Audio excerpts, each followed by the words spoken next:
توریت میں تبدیلی آ گئی، انجیل میں تبدیلی آ گئی، زبور میں تبدیلی آ گئی، لیکن اللہ کا قرآن آج سے 1450 سال پہلے جس حالت میں آیا آج بھی اسی حالت میں موجود ہے، کوئی بدلنے والا نہیں۔ اور اگر کسی کی ماں نے دودھ پلایا ہے تو ذرا الحمد کے الف کے زبر کو زیر پڑھ کے دیکھو، چھوٹا سا بچہ بھی کہے گا ابا قرآن غلط پڑھ دیا آپ نے۔ کیا کہے گا؟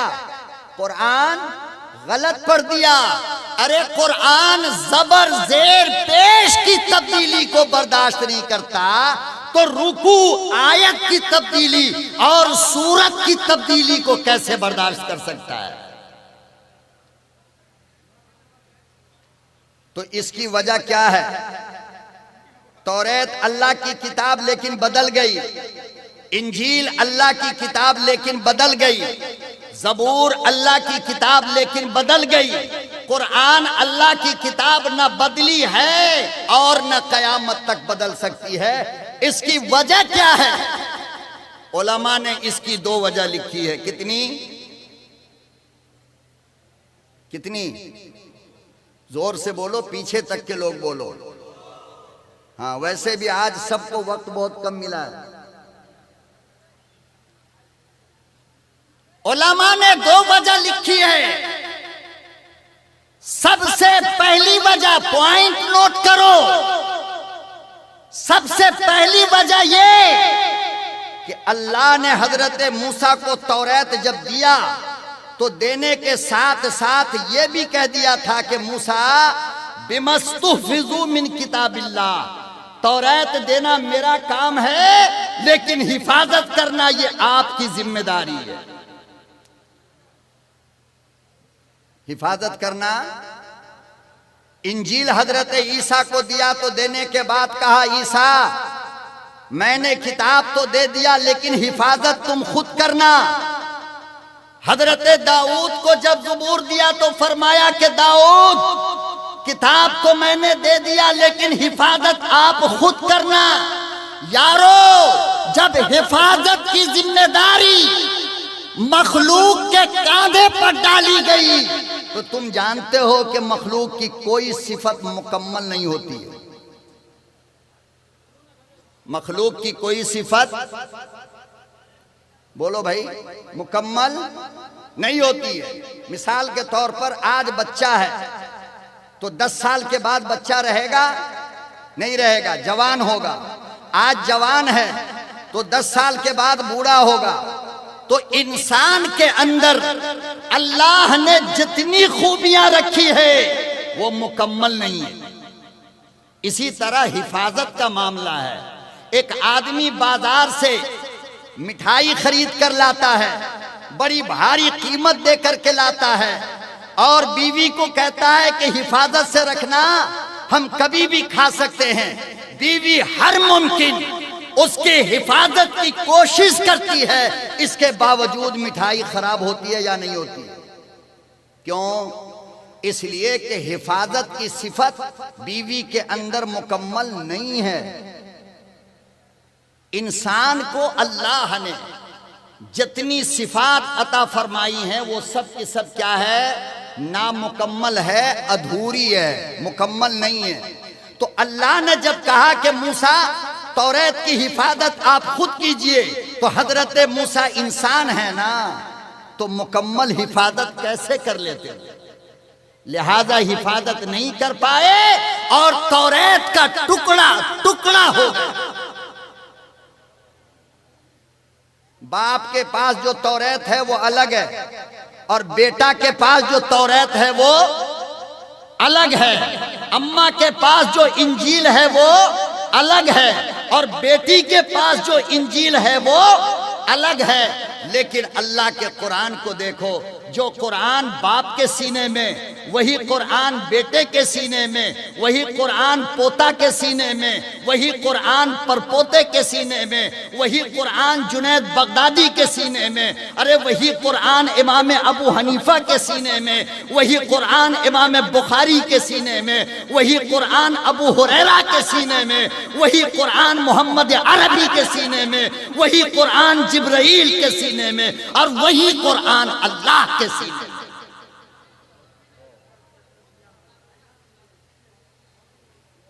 قرآن کا سب سے پہلا حافظ خود اللہ ہے۔ کون ہے؟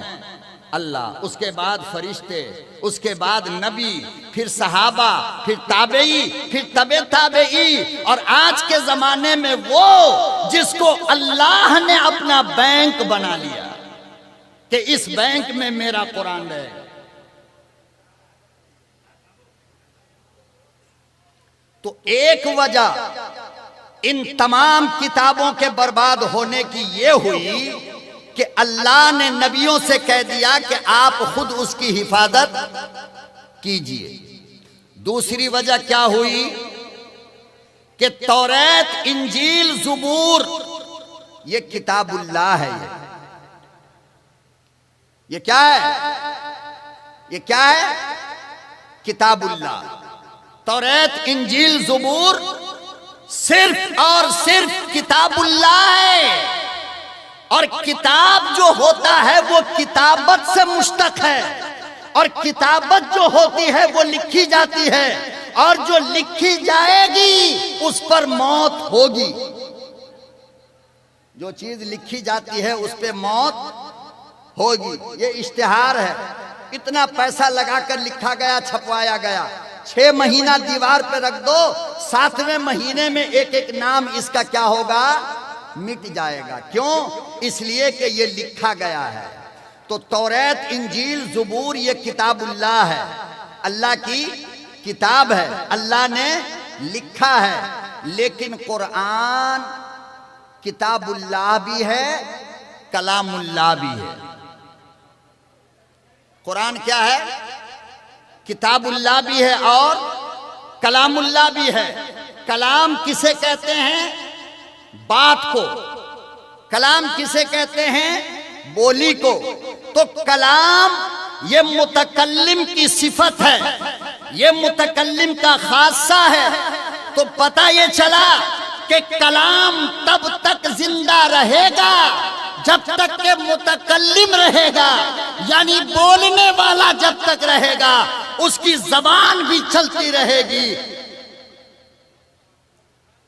جب قرآن کلام اللہ ہے، اللہ کا کلام ہے، اللہ کی صفت ہے، تو جب تک اللہ رہے گا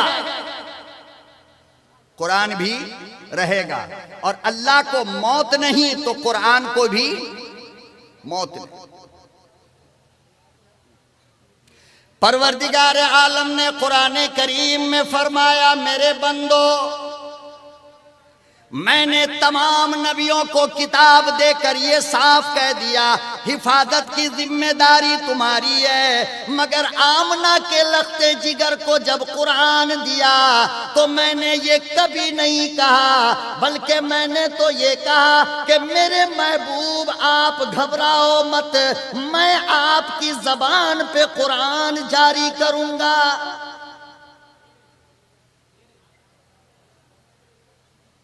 لا تحرک به لسانک لتعجل به، آپ جلدی زبدی نہ کریں، آپ پریشان نہ ہو، قرآن کو جمع کرنے کی ذمہ داری میری، قرآن کی حفاظت کی ذمہ داری میری، آپ کو فکر کرنے کی ضرورت کوئی نہیں۔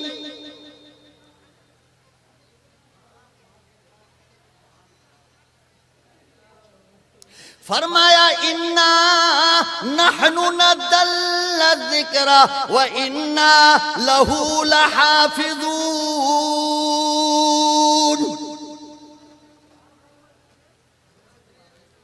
میرے محبوب میں نے قرآن کو نازل کیا، حفاظت میں کروں گا، اور زمانہ جانتا ہے، تاریخ جانتی ہے کہ اللہ جب حفاظت کی ذمہ داری لیتا ہے تو حفاظت مکمل کرتا ہے۔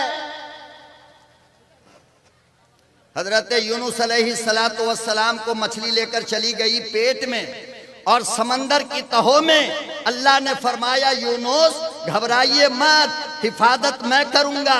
40 دن کے بعد مچھلی نے جب سمندر کے کنارے لا کر کے رکھا، حضرت یونس زندہ ہے۔ کیوں؟ اس لیے کہ حفاظت کی ذمہ داری اللہ نے لیا تھا۔ کس نے؟ بولو بھائی، کس نے لیا تھا؟ اللہ نے۔ حضرت یوسف کو بچپن کے زمانے میں بھائیوں نے اٹھایا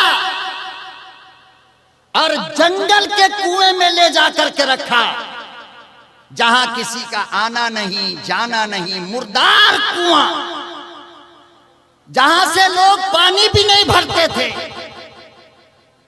اس کنویں میں لے جا کر کے ڈال دیا۔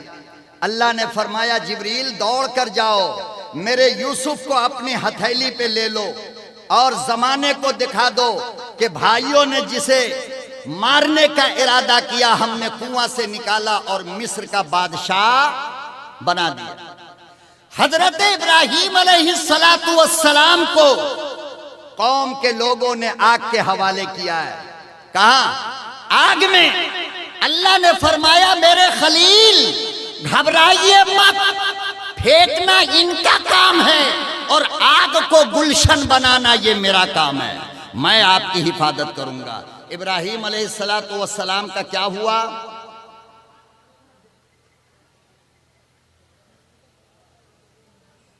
اسی لیے اللہ پاک نے فرمایا گھبرانا نہیں، فکر نہیں، میں نے قرآن کو نازل کیا کالی کملی والے، میں خود ہی قرآن کی حفاظت کروں گا۔ زمانہ جتنا بھی بدلنا چاہے، زمانہ جتنا بھی دشمن بن جائے، مگر میرے کلام کو بدل نہیں سکتا، مٹا نہیں سکتا۔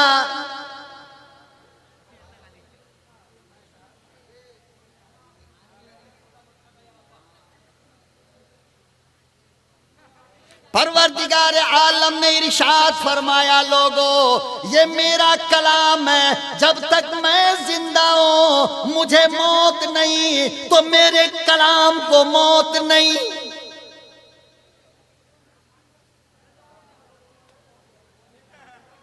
ساری کتابیں بدل گئی، قرآن نہ بدلا، ساری کتابوں میں تبدیلی ہو گئی، قرآن میں آج تک نہ ہوا،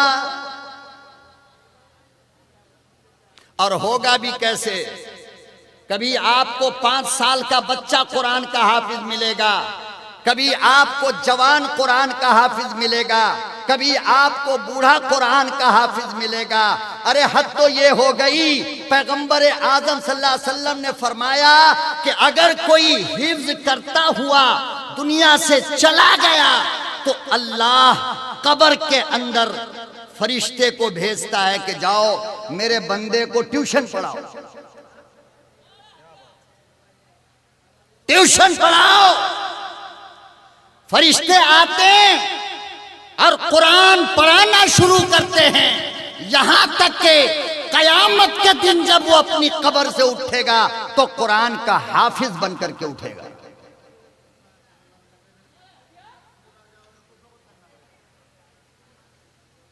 کاش کہ آج اس قوم کو کلام مقدس کا مقام سمجھ میں آتا اور اس قوم کو کلام مقدس کی عظمت سمجھ میں آتی۔ سمجھ میں تو بس اتنا آیا کہ کوئی مر جائے تو پڑھا لو، شیطان پکڑے تو تعویذ بنا لو، دکان اوپننگ ہو قرآن خوانی کرا لو، مکان بناؤ قرآن خوانی کرا لو۔ ہم نے یہ سمجھا کہ اللہ کا قرآن بس انہی کاموں کے لیے آیا ہے، اس کا کوئی اور کام ہے ہی نہیں۔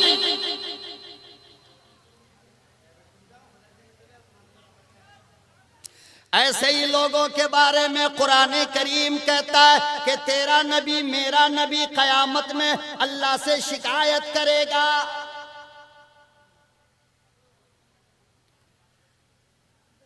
اندازہ لگاؤ مسلمانوں، جس پیغمبر کو شفاعت کا حق ملا، اگر وہ پیغمبر قیامت کے دن شکایت کر دے تو پھر میری تیری حالت کیا بنے گی؟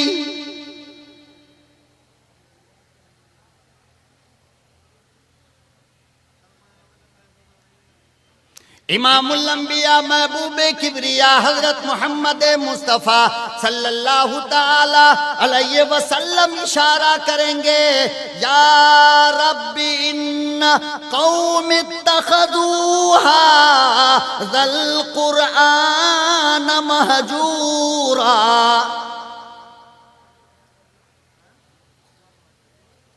میرے پروردگار، یہ وہ لوگ ہیں جنہوں نے دنیا میں قرآن کو چھوڑ رکھا تھا۔ چھوڑنے کا مطلب یہ ہے کہ اس پر عمل نہ کیا، چھوڑنے کا مطلب یہ ہے کہ گھر میں رکھا ہے، تلاوت نہیں۔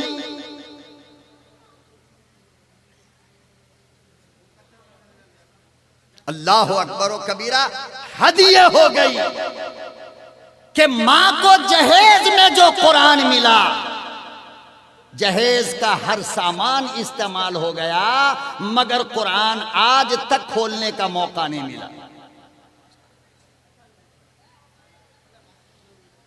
اور جب ماں نے قرآن نہیں کھولا تو پھر اس کے پیٹ سے پیدا ہونے والی بیٹی نے بھی قرآن نہیں کھولا، پھر اس کے پیٹ سے پیدا ہونے والے بیٹے نے بھی قرآن نہیں کھولا، یہاں تک کہ ماں کی موت آ گئی، دنیا سے چلی گئی۔ کتنا فرق ہو گیا ہمارے زمانے میں۔ علماء نے لکھا ہے کہ پہلے زمانے کی لڑکیاں جب بڑی ہوتی، جب بالغ ہوتی تو اپنے ہاتھ سے قرآن لکھتی تھی۔ کیا لکھتی تھی؟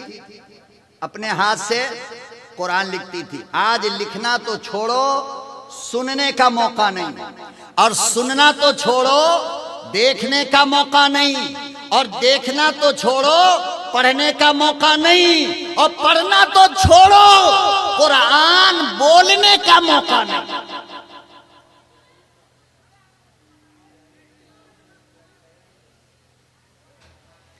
پہلے لڑکیاں اپنے ہاتھوں سے قرآن لکھتی تھی، اور کب تک لکھتی تھی جانتے ہو؟ اللہ، شادی تک۔ کب تک؟ شادی تک۔ یہاں تک کہ شادی میں لڑکی کو جو قرآن دیا جاتا تھا وہ اس کے اپنے ہاتھ کا لکھا ہوا دیا جاتا تھا، اور یہ بتایا جاتا تھا، یہ علامت تھی اس بات کی کہ لڑکی قرآن پڑھنا جانتی ہے۔ ہماری لڑکیوں کو تو الحمدللہ موبائل سے فرصت نہیں ہے، بیچاری کہاں پڑھے گی؟ اور لڑکیوں کو موبائل سے فرصت کیوں ملے؟ لڑکی دیکھ رہی ہے کہ میری ماں کو بھی موبائل سے فرصت نہیں ہے۔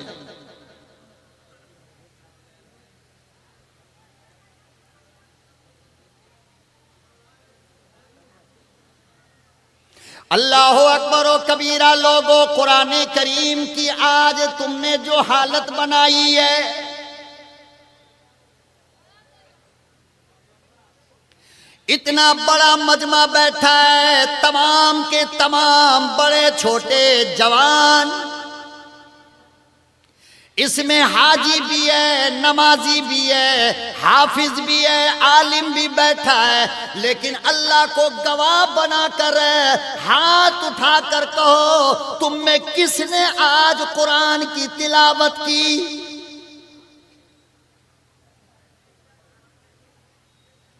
تم تمام لوگوں میں کس نے آج اللہ کا قرآن سنا؟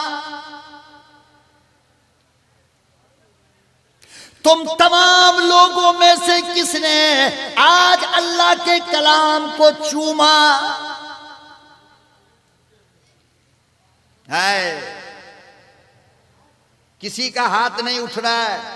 تو اسی قوم کے بارے میں میرا محبوب قیامت کے دن 1,24,000 نبیوں کے سامنے اللہ کی عدالت میں کہے گا میرا رب یہی وہ لوگ ہیں جنہوں نے قرآن کو چھوڑ رکھا تھا، جنہوں نے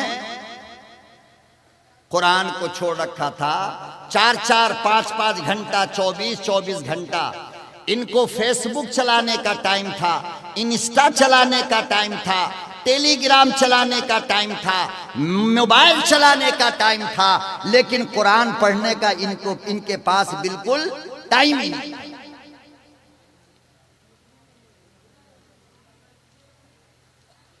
اور یہی وجہ ہے لوگوں آج دنیا میں سکون نہیں، چین نہیں، گھر میں برکت نہیں، روزی میں برکت نہیں، کمائی میں برکت کوئی نہیں.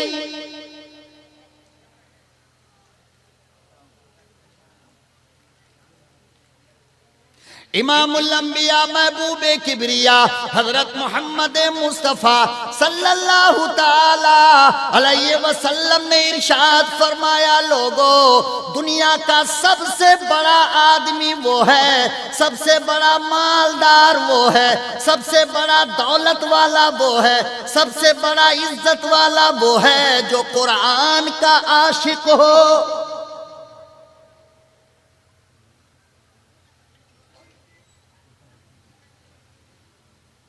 آج تو ماحول ہی ختم ہو گیا. اور اگر کوئی مولوی یہ کہے کہ بھائی صاحب روزانہ 1 پارہ پڑھ لیا کرو قرآن، تو ایسا لگتا ہے جیسے مولانا نے کوئی نئی بات کہی ہو. مولانا نے کوئی نئی بات کہی ہو. حضرت ٹیپو سلطان کو جانتے ہو؟ بڑے فخر سے نام لیتے ہو، شیر میسور ٹیپو سلطان. کیا کہتے ہو؟ شیر میسور. لیکن آپ میں سے کسی نے آج تک یہ جاننے کی کوشش نہیں کیا کہ یہ شیر میسور بنا کیسے؟ اتنا مضبوط دل آیا کہاں سے؟ پڑھو کتاب، تاریخ پڑھو، پتہ چل جائے گا. اللہ اکبر. کتابوں میں لکھا ہے، تاریخ موجود ہے. آؤ سری رنگا پٹنم میسور میں وہ کتاب رکھی ہے جس میں یہ لکھا ہوا ہے کہ حضرت ٹیپو سلطان ارے اس ماں کا بیٹا ہے کہ جب تک ماں کے پیٹ میں ٹیپو سلطان رہے 9 مہینے میں کوئی رات ایسی نہ آئی جس رات اماں نے پورا قرآن نہ پڑھا ہو.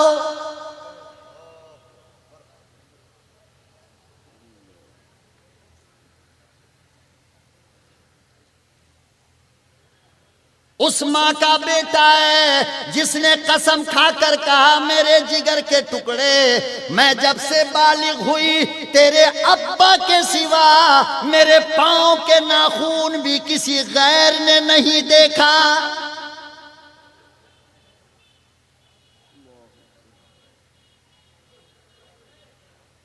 یہ اس ماں کا بیٹا ہے جس کے بارے میں اماں کہتی ہے او میرے بچے میں اللہ کی قسم کھا کر کہتی ہوں جب بھی تجھے بھوک لگی بغیر قرآن کی تلاوت کیے تجھے دودھ نہ پلائی. جب ماں ایسی ہوتی ہے تو بیٹا ویسا ہوتا ہے. ہماری ماؤں نے ہمیں پیٹ میں لے کر بازار کا چکر لگایا تو ہم گنڈے بدماش چور لچے لفنگے پیدا ہو رہے ہیں. ہماری ماں نے بے وضو ہمیں دودھ پلایا تو ہمارے دلوں میں دین کی محبت ختم ہو رہی ہے.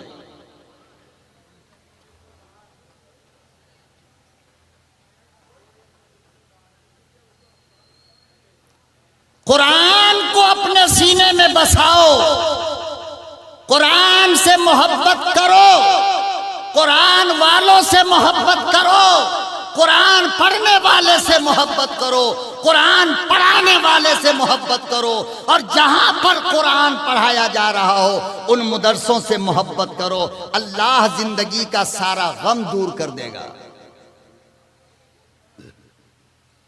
ورنہ پھر کبھی یہ مولانا کبھی وہ مولانا، کبھی وہ عامل کبھی وہ عامل، کبھی ادھر پھکواؤ کبھی ادھر پھکواؤ، ساری زندگی گزر جائے گی، تعویذ لٹکاتے لٹکاتے لٹکاتے لٹکاتے شفا نہیں مل سکتا ہے۔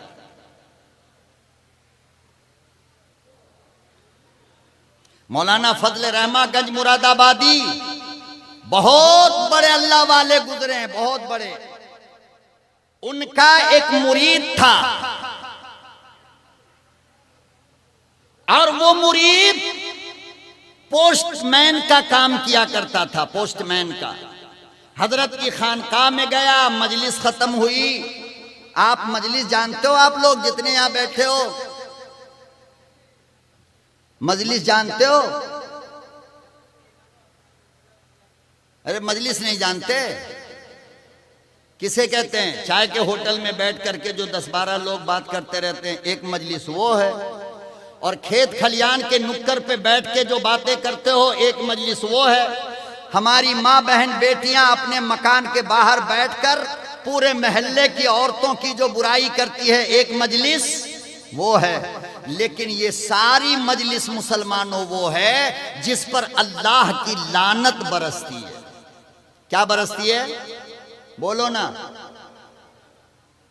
اور اللہ کے نیک بندوں کے ساتھ جو بیٹھتے ہو، مجلس لگاتے ہو، اس پر اللہ کی رحمت برستی ہے۔ کیا برستی ہے؟ اس وقت کیا برس رہی ہے؟ اللہ کی رحمت برس رہی ہے۔ اور جب تک بیٹھے رہو گے اللہ کے رحمت کی برسات ہوتی رہے گی۔ تو ولیوں کی مجلس، دینداروں کی مجلس، اللہ والوں کی مجلس جتنی دیر تک ملے غنیمت سمجھ کر کے اس مجلس میں بیٹھا کرو۔ بیٹھو گے نا؟ ارے آپ لوگ تھک گئے ہو لگتا ہے بھائی، تھک گئے کیا؟ تو پھر ادھر ادھر ادھر ادھر موبائل والا سب بیچارہ اپنا کام کر رہا ہے، اس کو چھوڑ دیجئے۔ یہ ہماری تقریر اور مولانا لوگوں کی تقریر کل سمجھے گا، آج نہیں۔ تو اس کے پیچھے آپ کیوں پڑے ہو؟ آپ مجھے دیکھو، ہم آپ کے مہمان ہیں، ہم چلے جائیں گے، پھر پتہ نہیں کب ملاقات ہو۔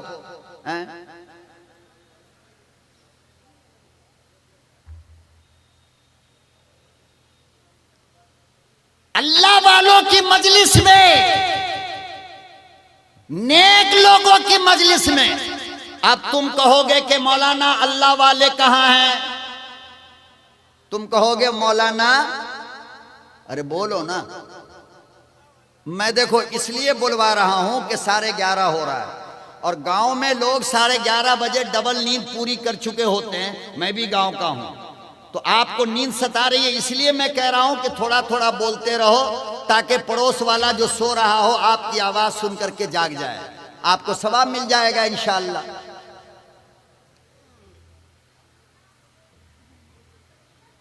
تو آپ کہو گے میرا ہے،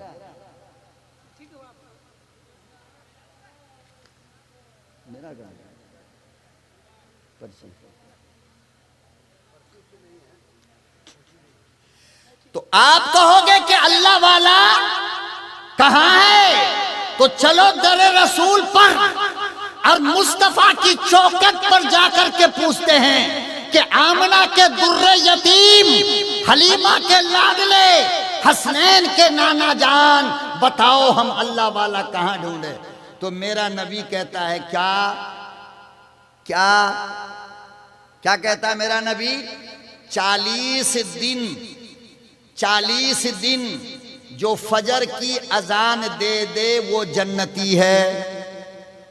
40 دن جو فجر کی اذان دے دے وہ جنتی ہے۔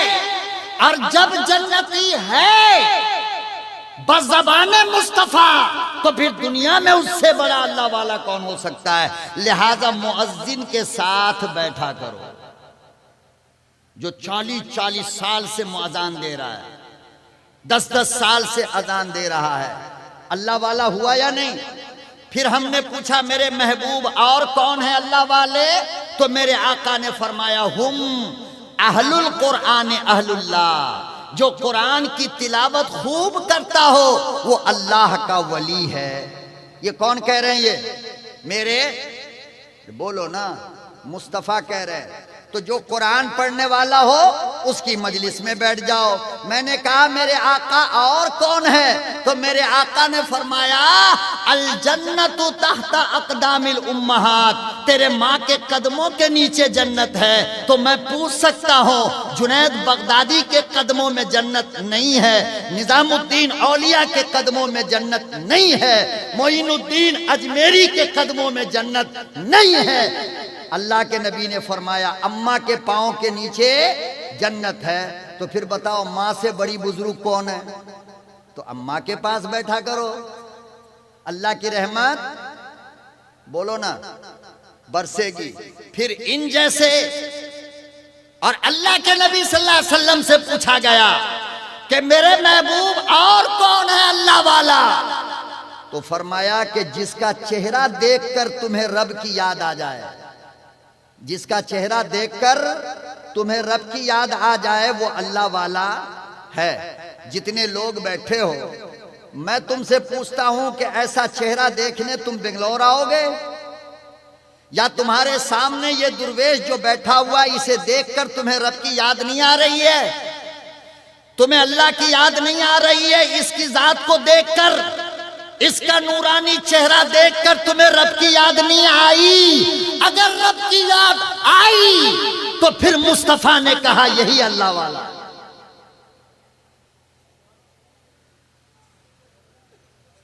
تو نیک لوگوں کی مجلس میں بولو نا بیٹھا کرو، کچھ بھی مت کرو، ذکر مت کرو، اذکار مت کرو، اللہ والے کی بات مت سنو، کچھ مت کرو، بس خاموشی سے آ کر کے بیٹھ جاؤ۔ تو حضرت شیخ سعدی کہتے ہیں کہ چپ چاپ بیٹھ بھی جائے گا تو خوشبو پھر بھی مل ہی جائے گی۔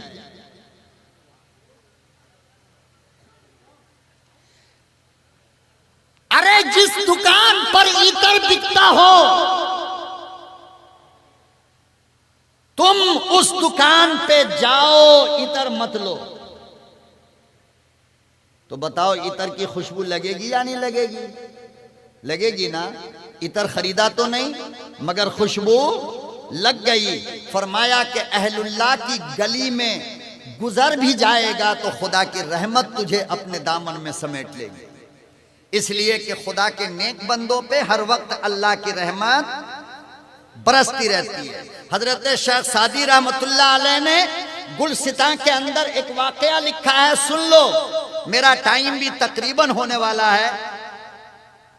خدا کے ولیوں کو دیکھ کر خدا کی بات یاد آ رہی ہے۔ شیخ سعدی رحمت اللہ علیہ کہتے ہیں کہ میں ایک مرتبہ کہیں سفر پہ جا رہا تھا، راستے میں ہمیں نہانے کی ضرورت پیش آ گئی، تو میں ایک غسل خانے کے اندر گیا تو پہلے زمانے میں صابن نہیں ہوا کرتا تھا، بلکہ لوگ ایک طرح کی مٹی کو اپنے سر میں لگایا کرتے تھے، آج بھی لگاتے ہیں، جسے ملتانی مٹی کہتے ہیں یا چکنی مٹی کہتے ہیں، سمجھ رہے نا؟ جب تک لوگ مٹی سے سر دھوتے تھے تب تک ڈنڈرف نہیں ہوتا تھا۔ جب طرح طرح کا شیمپو لگانے لگا تو دن بھر سیرے کھجلاتا رہتا ہے۔ ارے کیا بات ہے بھائی؟ تو سیر سے بھوسا نکل رہا ہے۔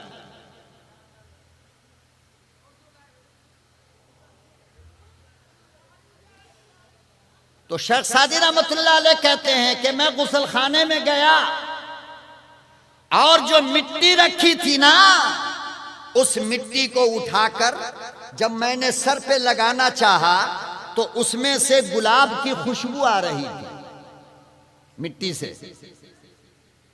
اللہ اکبر و کبیرہ۔ حضرت شیخ سعدی رحمت اللہ علیہ کہتے ہیں گلستان کے اندر یہ واقعہ موجود ہے، دل چاہے پڑھ لو۔ حضرت شیخ سعدی رحمت اللہ علیہ فرماتے ہیں کہ میں نے مٹی سے پوچھا، او مٹی تیرے اندر یہ خوشبو کہاں سے آئی؟ تو گلاب تو نہیں ہے،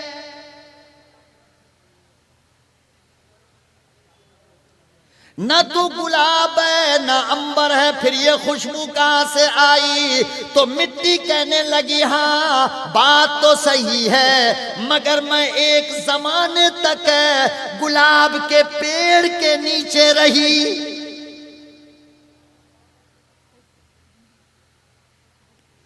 گلاب کی صحبت میں رہی تو گلاب کی خوشبو میرے اندر آ گئی، گلاب کے پاس میں رہی تو گلاب کی خوشبو آ گئی۔ شیخ سعدی کہتے ہیں یہ صحبت کا اثر ہے۔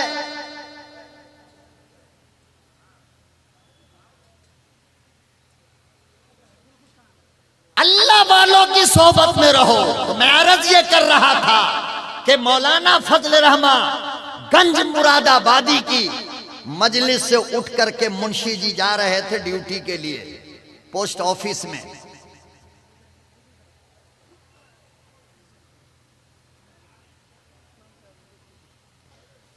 راستے میں جاتے ہوئے دیکھا کہ ایک جنازہ رکھا ہے اور وہاں پر دو نوجوان بیٹھا ہوا ہے، ایک جنازہ ہے اور دو نوجوان بیٹھا ہے۔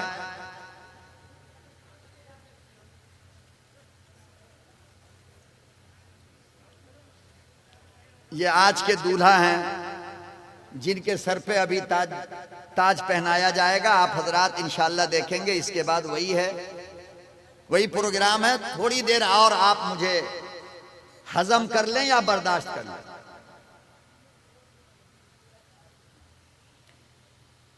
تو میں کیا کہہ رہا تھا، ذرا زور سے بولو ایک بار۔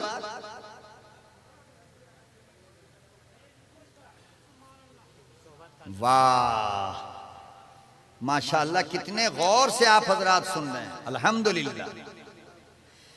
منشی جی جا رہے تھے ڈیوٹی دینے کے لیے، مولانا فضل رحمہ گنج مراد آبادی کے مرید، تو راستے میں دیکھا کہ ایک نوجوان دو نوجوان ہیں اور میت رکھی ہے، جنازہ۔ اللہ والے نے پوچھا کہ بھائی یہ جنازہ کس کا ہے اور تم لوگ کیوں بیٹھے ہو؟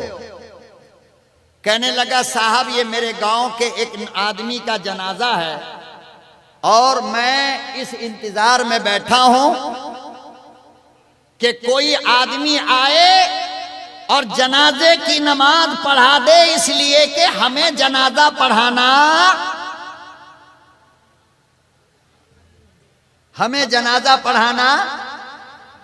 نہیں آتا۔ حضرت تھانوی رحمت اللہ علیہ نے لکھا ہے، آپ نے فرمایا میرٹھ کے ایک جلسے میں کہ لوگو تم مدرسے کو چندہ دے کر یہ کہتے ہو کہ میں نے احسان کیا، تم اپنا چندہ اپنے گھر رکھ لو، اور ہم اپنے علماء سے کہتے ہیں کہ جا کر کے بازار میں دکان کھولو، تجارت کرو، لیکن یاد رکھو 10 سال کے بعد کلمہ پڑھنے والا مسلمان تم کو نہیں ملے گا۔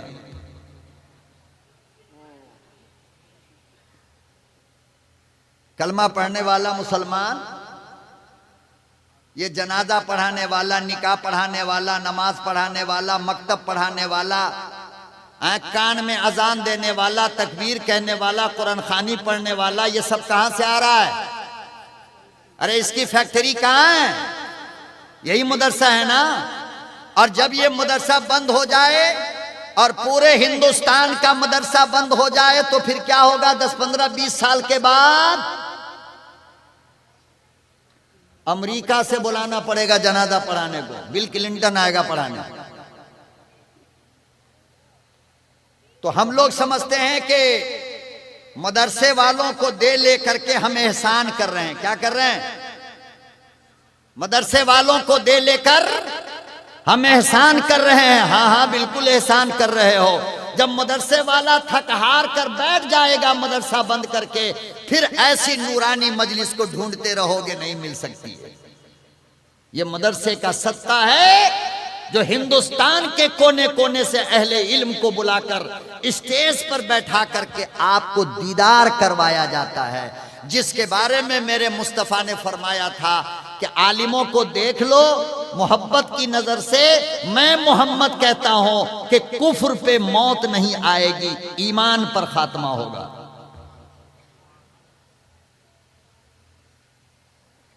علماء کو دیکھنا بھی کیا ہے؟ ثواب ہے۔ اور پھر ان جیسے اللہ والوں کو، مولانا کیا نام ہے اسرار صاحب، اسرار الحق قاسمی، ایسے ولی صفت انسان کو آپ کیا سمجھتے ہو مولانا اسرار الحق صاحب دکان کر کے کاروبار تجارت نہیں کر سکتے؟ ارے جو اتنے بڑے بڑے بچوں کو سنبھال سکتا ہے وہ آدمی چھوٹی دکان نہیں سنبھالے گا؟ لیکن یہ آپ سے بھیک مانگ کر آپ کے گود میں قرآن کا حافظ تیار کر کے یہ خدا کا بندہ ڈالتا ہے، اور آپ کیا سمجھتے ہو کہ ہم احسان کر رہے ہیں۔ بہرحال دونوں نوجوان کہنے لگا کہ میں اس لیے بیٹھا ہوں کہ کوئی آئے اور جنازہ پڑھا دے۔ حضرت نے فرمایا کہ چلو ٹھیک ہے، صفیں درست کر لو۔ حضرت نے جنازہ پڑھا دیا۔ اب یہ دونوں نوجوان کہنے لگا کہ ذرا دفن بھی کر دیجئے، ہم کو قبر میں ڈالنا نہیں آتا ہے۔ تو حضرت نے اٹھایا اور قبر میں بھی ڈال دیا اور دفن بھی کر دیا۔ مگر وہاں سے رخصت ہو کر جب آپ اپنی آفس میں گئے اور دروازے پر گیٹ کیپر نے آئی ڈی مانگا کہ آپ اپنی ڈیوٹی کی آئی ڈی دیجئے، تو اللہ والے نے جیب میں جب ہاتھ دیا تو آئی ڈی ہے ہی نہیں۔ اب جب تک کہ آئی ڈی نہیں دکھائیں گے اندر جانے کا پرمیشن بھی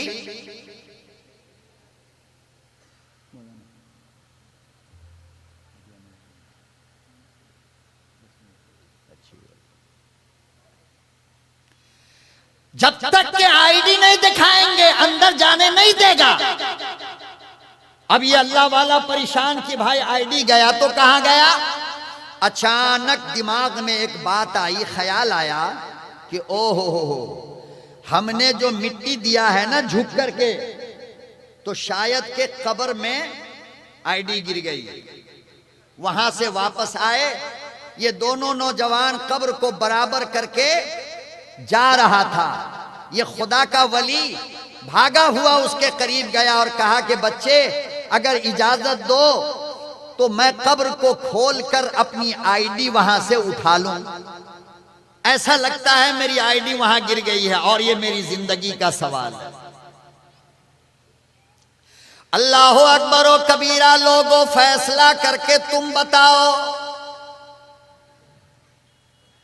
ابھی اس میت کو دفن کیا کتنا ٹائم ہوا؟ گھنٹہ، 2 گھنٹہ، 4 گھنٹہ، مہینہ، 2 مہینہ نہیں، ابھی تو 2-4 منٹ ہوا ہے۔ اللہ کا ولی قبر کو جا کر کھولتا ہے، کیا منظر دیکھا! خدا کا ولی رونے لگا۔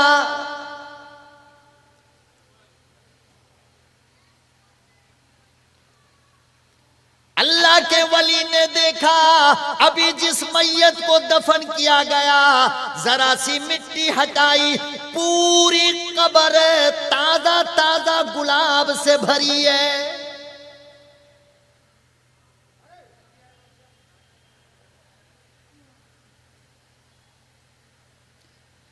پوری قبر گلاب سے بھری ہے اور اللہ والے کی آئی ڈی اوپر رکھی ہے۔ اللہ والا کہنے لگا آج کام کو نہیں جاؤں گا، پہلے پتہ تو کرے یہ کون اللہ کا ولی ہے۔ بھاگے ہوئے گئے، دونوں نوجوان کو پکڑا اور کہا کہ دیکھ سچی سچی بات بتا، راز کیا ہے اور یہ کس کی میت تھی؟ وہ کہنے لگا خدا کی قسم ہم تو بس اتنا جانتے ہیں کہ یہ میرے گاؤں کا ایک کسان تھا، اس کے علاوہ کچھ بھی نہیں، نہ حاجی تھا نہ بہت بڑا کوئی بزرگ تھا، بلکہ ایک معمولی کسان تھا۔ اللہ والے نے کہا کہ اچھا ایک کام کرو، مجھے ذرا اس کے گھر کا پتہ بتاؤ۔ گھر کا پتہ بتایا. جب گھر گئے تو وہاں ایک جوان بچی کھڑی ہو کر رو رہی تھی. اللہ والے نے پوچھا کہ بیٹا وہ جنازہ کس کا تھا؟ جوان بچی روتے روتے کہنے لگی وہ میرے بابا کا جنازہ تھا. کہا کہ بیٹا سچ بتاؤ گے تمہارے ابا کا کوئی خاص عمل کیا تھا؟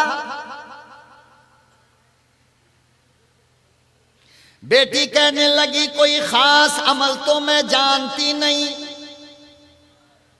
وہ تو کسان آدمی تھا، سارا دن جنگل میں کام کرتا، کھیت کھلیان میں کام کیا کرتا تھا. وہ راتوں کو تھک کر آتا، سو جاتا، نیند آ جاتی. تہجد نہیں، مجاہدہ نہیں. فرمایا پھر بھی کوئی عمل تو یاد کر کے بتا.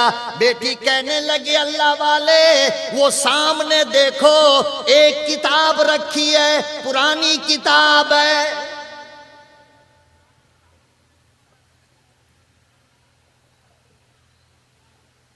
یہ خدا کا ولی جب کتاب کو اٹھایا تو اللہ کا قرآن تھا. بیٹی کہنے لگی او اللہ والے میرا بابا تو قرآن بھی پڑھنا نہیں جانتا تھا، میرا بابا تو قرآن کی تلاوت بھی کرنا نہیں جانتا تھا، ہاں ایک عمل ہر دن کرتا تھا مجھے یاد ہے. کیا عمل؟ کہا کہ یہ جب بھی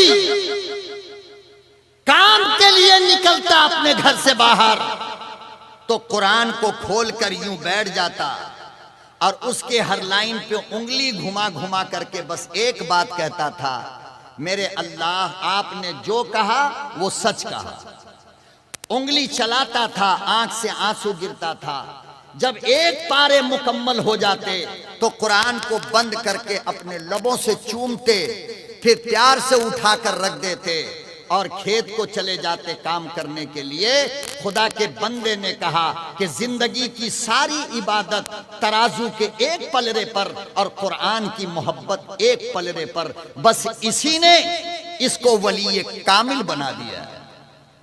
اس لیے میرے محترم بزرگوں اور دوستو، کلام مقدس سے پیار کرو، قرآن کو سینے سے لگاؤ، قرآن سنو، قرآن سناؤ. قرآن سے بڑھ کر کائنات کی کوئی دولت نہیں ہو سکتی میرے بھائیوں. وقت کی قلت ہے اور وقت دامن گیر ہے اور بہت سارے علماء حضرات اکابرین امت ابھی باقی ہیں، دستار بندی کا مسئلہ بھی ہے، اس لیے نہ چاہتے ہوئے بھی میں آپ سے جدا ہوتا ہوں. اللہ پاک ہمیں اور آپ کو عمل کی توفیق عطا فرمائے. اب جس کے دل میں آئے وہی پائے روشنی، میں نے دیا جلا کے سر راہ رکھ دیا. وآخر دعوانا ان الحمدللہ رب العالمین.